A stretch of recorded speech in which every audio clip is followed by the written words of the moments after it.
Hi, എല്ലാവരും സുഖമായിരിക്കുന്നു എന്ന് വിചാരിക്കുന്നു. ഇന്ന് നമുക്ക് ശ്രീ അദ്വൈത ആചാര്യർ ആരാണ് എന്നതിനെപ്പറ്റി മനസ്സിലാക്കാം.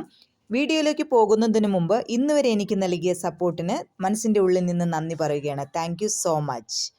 ശ്രീ ചൈതന്യ മഹാപ്രഭുവിൻ്റെ ഏറ്റവും പ്രധാനപ്പെട്ട സഹചാരികളിൽ ഒരാളും പഞ്ചതത്വത്തിലെ അംഗവുമാണ് അദ്വൈതാചാര്യ. ശ്രീകൃഷ്ണ ചൈതന്യ പ്രഭു നിത്യാനന്ദ ശ്രീ അദ്വൈത ഗദാധര ശ്രീവാസാദി ഗൗരഭക്തവൃന്ദ. മഹാവിഷ്ണുവിൻ്റെ നേരിട്ടുള്ള വികാസമായ സദാശിവൻ്റെ അവതാരമാണ് അദ്വൈത ആചാര്യൻ. ശ്രീകൃഷ്ണ ഭക്തനായി പ്രത്യക്ഷപ്പെടുന്ന മഹാവിഷ്ണുവിൻ്റെ നേരിട്ടുള്ള വികാസമാണിത്. വിഷ്ണുവിൽ നിന്ന് വ്യത്യസ്തനല്ലാത്തതിനാൽ വിഷ്ണു തത്വത്തിൽ അദ്ദേഹം ഉൾപ്പെടുന്നു. പക്ഷേ ശുദ്ധമായ ഭക്തി പഠിക്കാൻ അദ്ദേഹം ഒരു ഭക്തൻ്റെ വേഷം ചെയ്യുന്നു. അദ്വൈതം എന്നാൽ ദ്വൈതമല്ല, കാരണം അദ്ദേഹം പരമോന്നതനുമായി ഒന്നാണെങ്കിലും ലീലയ്ക്കായി വ്യത്യസ്തമായി പ്രവർത്തിക്കുന്നു.